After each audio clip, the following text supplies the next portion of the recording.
Hello, I'm Tylah, Tully, and today I'm joined by ADX Energy Executive Chair Ian Tchacos. Ian, thanks for joining me today. It's a pleasure to be here. So you've increased the gas resource at Welchau. What can you tell us? Yeah, well, we've gone from about 125 BCF of gas in some deeper reservoirs that we're chasing to about 380 BCF of gas. So this, what's interesting about Welchau, we drilled the well originally looking for this large gas resource, which was actually previously discovered by a well that's about 3 kilometres from us. So we were actually chasing part of that accumulation. It was discovered in the 80s when no one really cared too much about gas.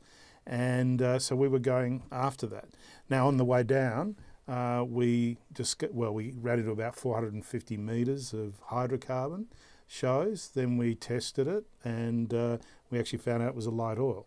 So we're actually made two discoveries, a shallow light oil discovery, which we tested and confirmed just recently, and that's got about 20 million barrels in it.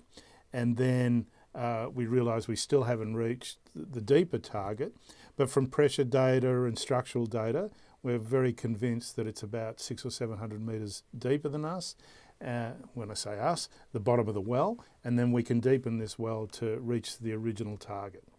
As you mentioned, the main target still sits deeper. What's your plan from here to test that? Yeah, well, the drilling and testing, due to environmental constraints, we can do during the winter months in Europe because we're right next to a national park and people like to go hiking and bike riding in summer. So that's a concession we made. So what we'll probably do is start planning to deepen the well so between the months of October and March in the coming year. And we've seen gas prices in Europe increase dramatically. How does that strengthen the case for Welchau? Well, gas prices have just gone up about 50%, and the reason they've gone up is because Europe's so dependent on LNG.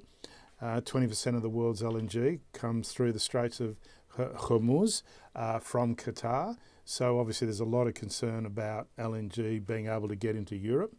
But also there's more going on that we don't hear about in Australia. For a start, the EU has directed all member states that they can no longer buy Russian gas.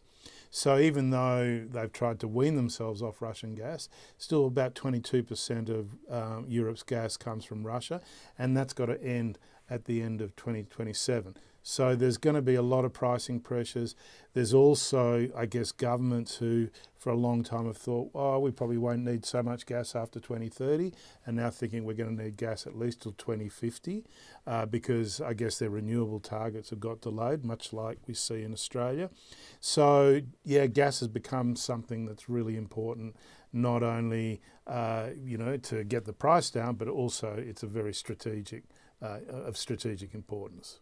So finally, what should investors be watching out for in the months ahead? Well, look, it's obviously Welchau is a big target. We've also been working offshore Italy, and we've actually increased our resources there by about 60%. So that's through further work, and that's offshore Sicily. So we're doing more work on that, and we should have independent assessments there.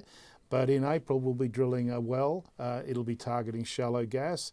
Now, this is in the main area of Austria where there's a lot of historical production. And the beauty of this is, we're only about half a kilometre from a pipeline. We think we'll be successful. These are very low risk prospects. We'll drill that one first, and then we've already permitted 3 more to go after that. So by the end of April, we should have results on that well, and that's very exciting for us. Certainly is. Ian, thanks for your time today. It's a pleasure to be here. Thank you.